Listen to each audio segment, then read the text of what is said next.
Hello once again, Chris Lee, Graham Doty, Alfred Ezman of Southeastern 16, here to talk Arkansas baseball with play-by-play man Phil Elson. He's a busy man. He's covering all kinds of stuff right now, kind of like some guys you know at this channel. Phil, thank you for joining us on the road. I think you're in Columbia this morning.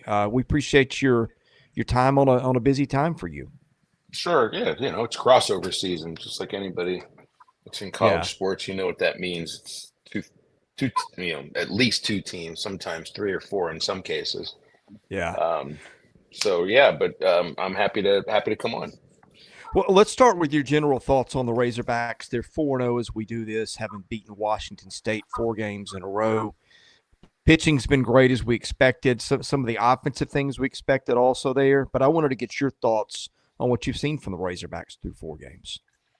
I think strike throwing pitching staff with really good stuff, very deep is what is kind of what it's looked like over these first 4 games. Um, Starting rotation, just this exactly that, like the exact same thing that I just said. Just four pitchers that have good stuff. They have different kind of attributes about each of them, and um, challenge the Washington State hitters. Had every reason to, and and fill the zone a lot. And those Cougar batters really had to kind of find their way, and had to earn their way on base. There really wasn't. They weren't able to go even to 3 balls quite often. I mean, I think that you can't make any. It's just 4 games. It's 4 games against one opponent. Um, but they, they looked as good as advertised. They looked like a team that's number 2, 3, 4, 5 in the country. Um, but this weekend in Arlington, I think that they're taking a pretty decent step up in competition against K-State and especially TCU and Michigan, the way that the Frogs and Wolverines have played and hit over the first weekend. So, um, I mean, I would just say they looked as good as we thought they might look in the first 4 games, but you can't draw any conclusions, of course. Phil, one of our takeaways after the opening week, the play of the Australian Brent Iredale. Just what were your thoughts on his first 4 games as a Razorback? Same thing that I just said. It's if you were to ask people throughout the fall and then January about the hitters to watch that they might not have seen last year, that Iredale would have been the first one. And so, everybody's eyes were locked onto him. He's batting cleanup, uh, his first Division I weekend, and he was exactly what you thought he would be. And he looks like he's a legitimate middle of the batting order hitter with power from line to line, and can turn on a pitch inside. Good movement at third base too. So I mean, I'll be interested to see how teams try to pitch to him once there's a little more video on him, and we'll probably find out some of that this weekend. Phil, kind of a strange pitcher to ask about right off the hand, right like first, but it's a guy I've been drawn to, and a guy really a lot of college baseball people have been drawn to. Carson Wiggins got to pitch an inning so far this season. Phenomenal freshman. I mean, he's high 90s, maybe even 100 when he touches at his best. Touching that miles per hour range. Um, what's been the word around him around Arkansas, and what do you see from him in his, I guess, 1 inning of play so far? Well, I think his first 4 pitches were all 99 miles an hour, Yeah. and then they were strikes too. So it wasn't just he could hit the broadside of a barn. Hmm. To use, he'd be able to fall out of a boat and hit water, I think. Right. Um, but he also fooled the umpire. I mean, the umpire was so jacked up for the fastball, I think, that Carson threw a couple of sliders that, I mean, they weren't just on the edges of the strike zone, they were in the strike zone, and they were called a ball twice. So he's he's fooling batters and he's fooling umpires too. Yeah, there's a lot to. He's going to get a lot of opportunities, I think, in some leverage situations. Christian Foutch is the assumed. I guess the term would be Friday night closer, and I think Carson will be the Saturday night closer, or the secondary closer. I think they've got 2, 3, maybe even 4 pitchers um, also depending on which of last weekend's 4 starters goes to the bullpen this next weekend and for the rest of the season, the 3-day weekends, because both Gage Wood and Landon Beidelschies have closed games in their careers, and they both, I think that they could get that opportunity, not as a 1-inning closer, but as somebody to take the ball maybe in the 6th inning and carry it the rest of the way. So, but Wiggins definitely, I mean, he stood out even in the 1 inning that he pitched, just his body type, his stuff, and that he threw strikes. Yeah, Phil, you kind of touched all around where I was going to go next. It's roles. I thought maybe Gage Wood could be your closer. You got Will McIntyre sitting there just as a jack of all trades. Any gut feeling on where this settles long term? They've just got so many gifted arms, maybe not enough pitches to go around for everybody. How do you think everybody suits for roles, or do you really have an idea of that as we're doing it mid-February? It's just such a gifted staff that the pieces are ridiculous. Well, I think the only thing that's a given now is that games 1 and 2 are kind of locked in, and Gabe Gaeckle and Zach Root, and I'd even say Will McIntyre. They trust him. I think he very often on a Friday may be the first pitcher out of the bullpen, and Foutch, who earned that role as a closer last year, is the first option at closer. Outside of that, I think that there are roles that are yet to be determined, and that could still transform as the season goes along if there are injuries or somebody's ineffective. But that's one thing I know that you got to really like about how the first, the month leading up to the season and the first weekend went.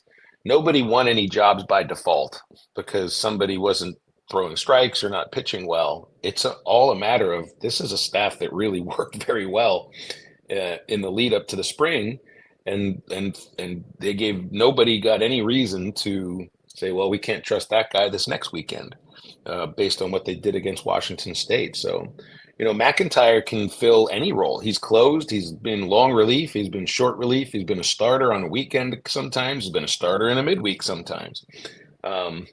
Wood has been the same thing. And what they have, I think that there's a wealth of experience in roles. Even Gaeckle, Gabe Gaeckle was closing games last year as a freshman. He's not going to do that now, but each of these pitchers, probably with the exception of Zach Root, have already been working in dynamic roles throughout their careers. So things will fall into place, I think, over the first 3 weeks. And then there's length. You talk about the length of a lineup and how difficult it can be to get through.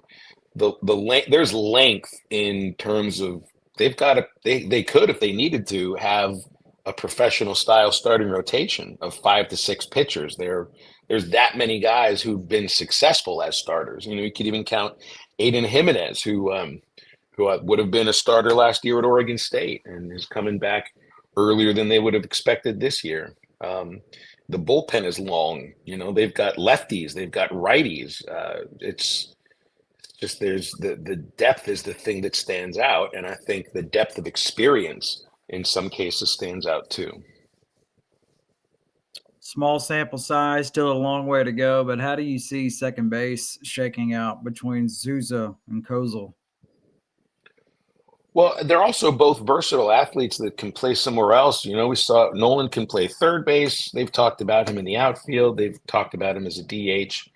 Kozeal, maybe some third base. Dave's even talked about him maybe learning how to be a catcher, though I don't know if there's many at-bats as a catcher right now at Arkansas.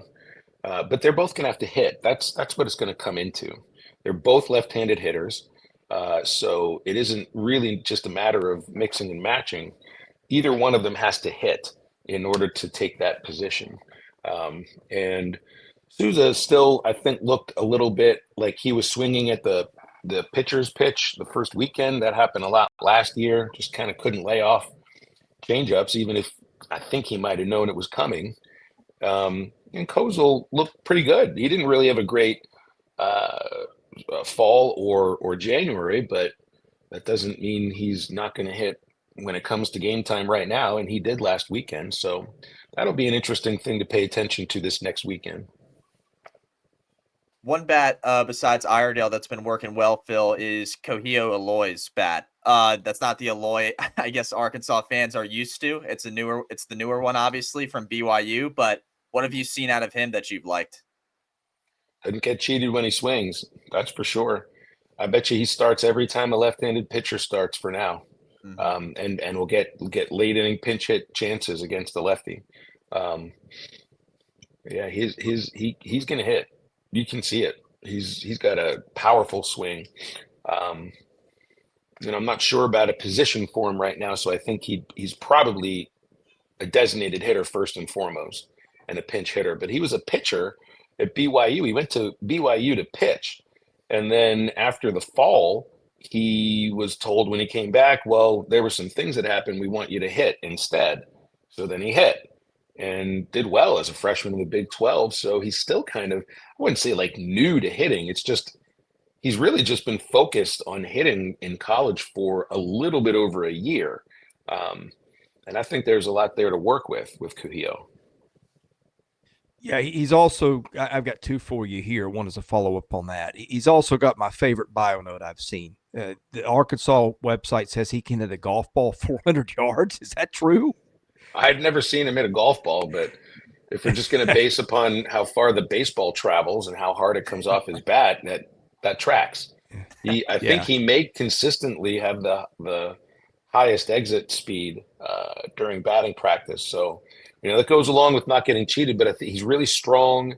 And I think he's also got those ball to bat skills that will stand out. So that tracks. If you're going to hit the ball the hardest in batting practice, chances are you might hit a golf ball the longest too.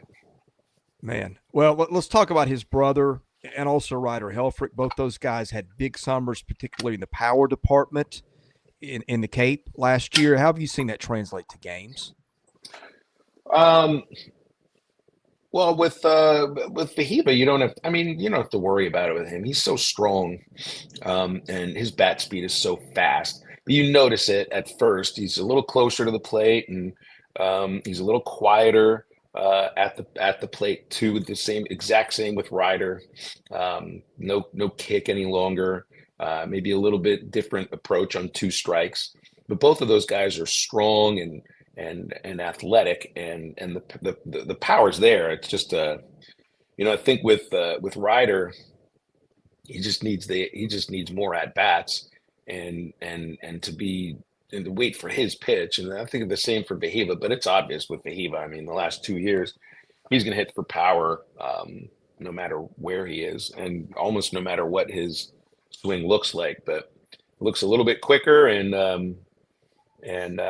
hopefully his pitch recognition can kind of improve a little bit, or maybe not just recognition, just his plan when he goes up there.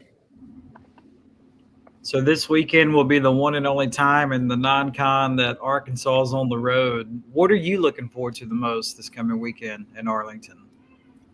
Well, I mean, I love being in a major league ballpark, Graham. Don't get a chance to do that too often. Call a game in a major league park. You can't take that for granted.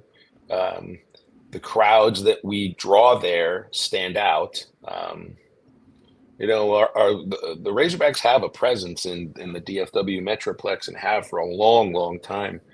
So this just feeds into that really nicely, and I like to see how our fan base shows up for it, and the excitement level that they show for this too, because this is becoming an annual thing. They've already announced they're going to open the season next year there with 4 games, so I wouldn't be surprised if Arkansas plays in Arlington annually. And they need something like that there. I don't just mean baseball does. I mean the athletic department does. For years, when Arkansas played in the Southwest Conference, they would play SMU in Dallas, or Reunion Arena, host of the Southwest Basketball Conference, and they would turn that into, as they would call it, Barnhill South. Then things changed moving into the SEC, and you move a little bit farther away from Texas, but got back into Arlington with the series with A&M in football, That's now ended because that contract is up, and Arkansas A&M football goes back to campus sites finally, as it probably should have. So they're finding other ways to get athletics into Dallas. Men's basketball played Baylor at American Airlines Arena. I think Cal likes to take his teams to neutral site non-conference games, and I think they'll do that a lot. And then this has become an annual sort of tradition for baseball now, and it fits perfectly. So I was just looking at some of the attendance numbers from some of the other games in the last 2 years. 16,000, 17,000, 20,000, 15,000. It's just, these are some of the biggest crowds in college baseball all year long that aren't in Omaha. So I'm looking forward to the baseball, and we're playing two teams in K-State and TCU that had a lot to do with us being knocked out of the home regionals the last 2 years.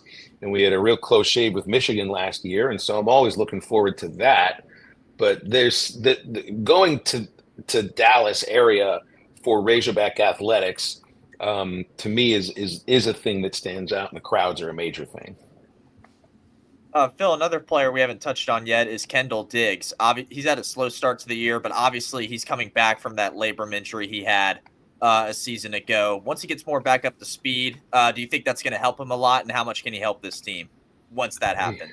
He can help the team just fine. I think he's healthy now. He started getting at bats again in January, and he had a decent lead up. It's just his name's not going to be in the lineup automatically just because. Last year, it would have been by default. He's in the lineup every day. I mean, look, he was all SEC second team, the year before, and was a valuable and dependable run producer. And he can be that for this team right now. It's just you're going to have to earn your spot, because there are bats in this lineup that are going to click. And left field right now, Justin Thomas Jr. You're not going to take him out. He got on base a ton last weekend. Charles Davalon, they love him in center field.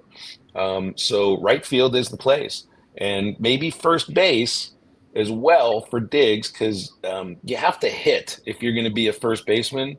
And if someone's not hitting, then I think they might give him a look at first base and potentially DH. But right now, I don't think it's a given that Kendall's an everyday player, but he's still a really important piece and can be an everyday player if he's hitting. Yeah, Phil, they've got some other newcomers too. Rocco Pepe, at first, it's been a struggle for him. You've got Logan Maxwell from TCU is started a couple of games.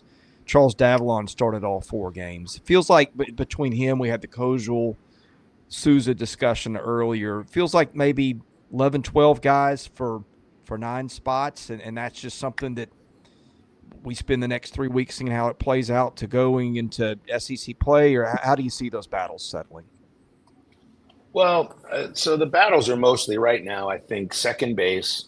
Who's going to be the leadoff hitter, whether it's Davalon or Thomas, a little bit of right field. And then it's not a battle, but they really like Zane Becker, a freshman catcher out of Texas. And he looked really good in the one game that he started. So, I mean, I wouldn't be surprised if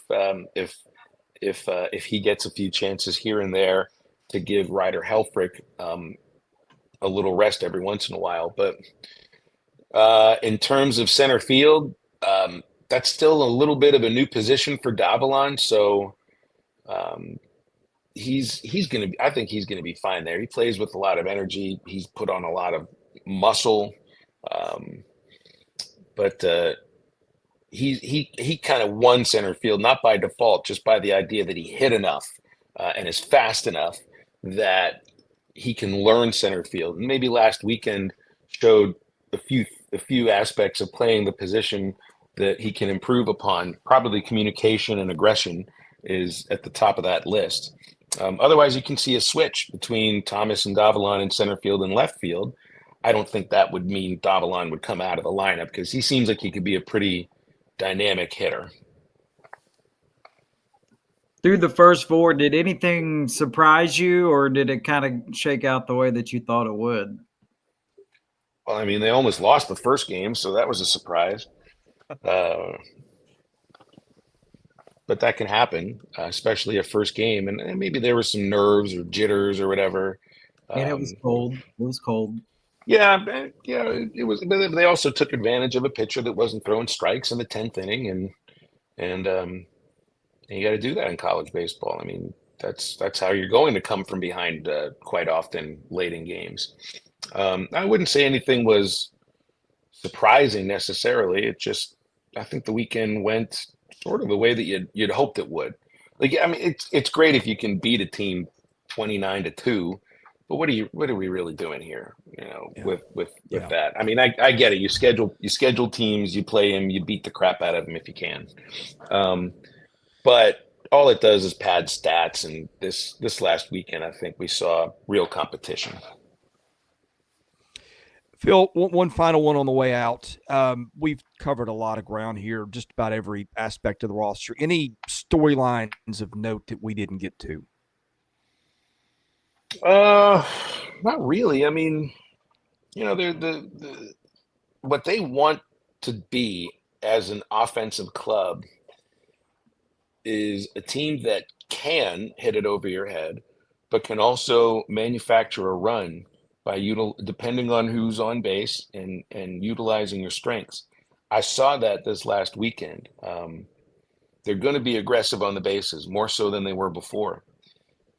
And that was good to see that talked about in the offseason, recruited to that philosophy, and then put into practice in the 4 games too. So it looks to me, hopefully not a team that falls into deep slumps or that there are noticeable holes in the lineup. And based on the first weekend, it didn't look like there are. Phil, thank you for joining us. It is a busy time. You're coming off what I think a basketball game last night. Where did you say are you headed out to Texas next? I've got Arkansas women's hoops at South Carolina tonight, and then flying tomorrow to DFW for the K-State baseball game. All while I also host a 3-hour daily sports talk show. So it's crossover season galore. Yeah, thank God for calendars and things where we can track what we're doing next, right? Well, at least I'm not coaching the team like Gottlieb. I don't think that works very well. Oh man, well done, sir. Hey, thank you for joining us. We'll catch up with you again. Tell folks what you've got going on with your radio shows. Anything else you'd like to promote? The show's called Halftime on ESPN Arkansas, hosted with Matt Jones, who's the former Arkansas quarterback and Jaguars wide receiver. It airs 11 to 2 Central. You can access it at hitthatline.com. And it's Razorback centric, but we also mess around with a bunch of other stuff. And Matt picks the music, and he's got a really good taste in music. All right. That's been our special guest, Phil Elson, play-by-play guy for the Razorbacks. For Graham Doty and Alfred Ezman, you've been watching our SEC baseball coverage here at Southeastern 16. Don't forget to hit that subscribe and like buttons. Those things help us out. We'll be back with plenty more of baseball coverage as we continue through the baseball season. Thanks for watching. We'll see you again soon.